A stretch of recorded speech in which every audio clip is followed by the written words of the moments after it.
Hi, welcome to today's video. My name is Paul. So this week I had the chance to do some charcoal landscape drawing, and I was doing it in the old-fashioned way. So by old-fashioned I mean the way I used to do it about 4 or 5 months ago.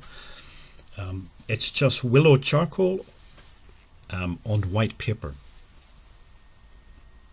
So there's no color really being used.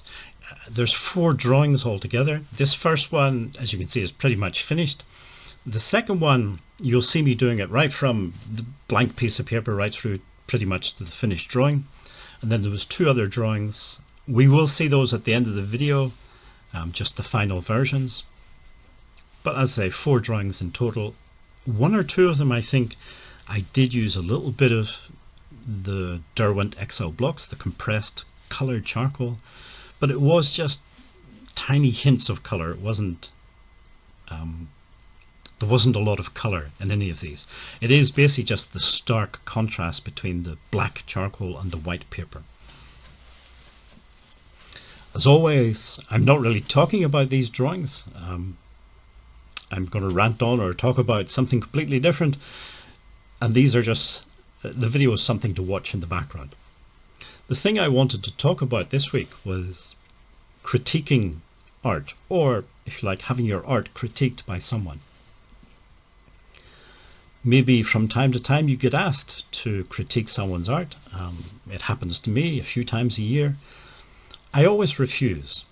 Not because I'm a nasty, particularly nasty person, I don't think. I don't do it because I'm not convinced that it's a useful thing to do, really.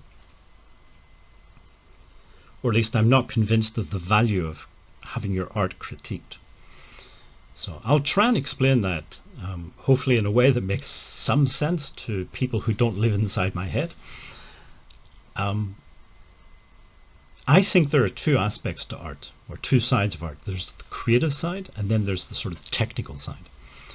The creative side, to me, because I approach art from a sort of modern art philosophy or point of view, I see art as an entirely individualistic activity.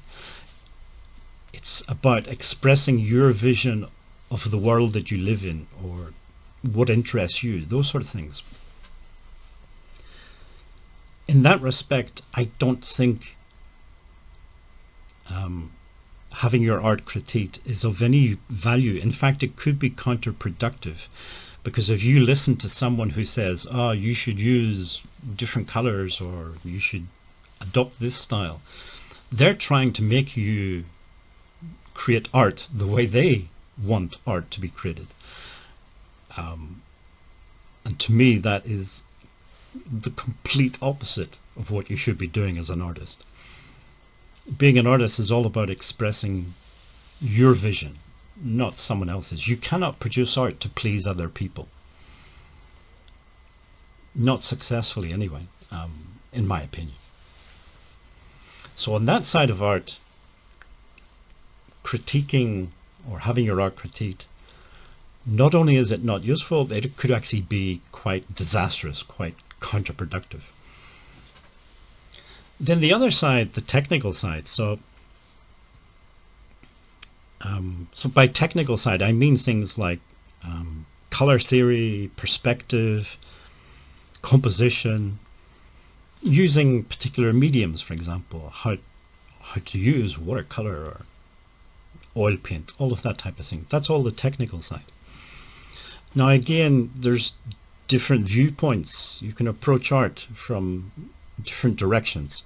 For some people, the technical side is a set of rules. It's like a rule book that you have to read through and you have to learn. And that becoming an artist is, to a large extent, learning all of those rules. That's one way of looking at art. Again, it's not the way that I look at art. I don't accept the idea that these are rules, or that there's some sort of commandments carved into stone that you must follow under all circumstances. That's not how I see them. They're, at the very most, they're loose conventions that some people abide by and other people don't. I give an example. So I mentioned one of those was perspective. So if you look at Cézanne, and there are many other artists that we could look at, but if we look at Cézanne, he did a lot of landscape drawing and painting. But he always said he was never a fan of linear perspective. And certainly, especially in his later paintings, you can see that he basically just, he flattened out the paintings, so he just ignored linear perspective completely. Or sometimes he would have multiple viewpoints within one painting. So he was very much bending, if not breaking, the rules of linear perspective. So again, getting back to this idea of critiquing art, if someone critiques your art and they have this idea that the rules are rules, they're laws, they really are commandments and you must obey them,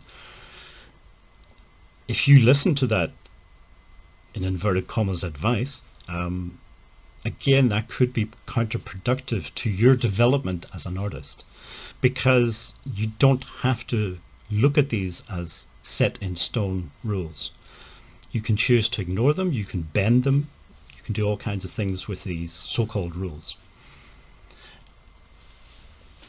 And if we didn't have those sort of independent thinkers, then we would never have had Van Gogh or Cézanne or Impressionism or Jackson Pollock, or any sort of modern art would not have existed. We'd all still be doing it the old-fashioned way, the academic approach to art. And some people might say that that was the right way to do it.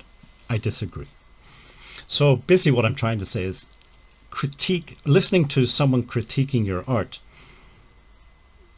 at best, I don't think it's very useful, and at worst, it could actually really destroy your development as an artist. It could be very, very counterproductive.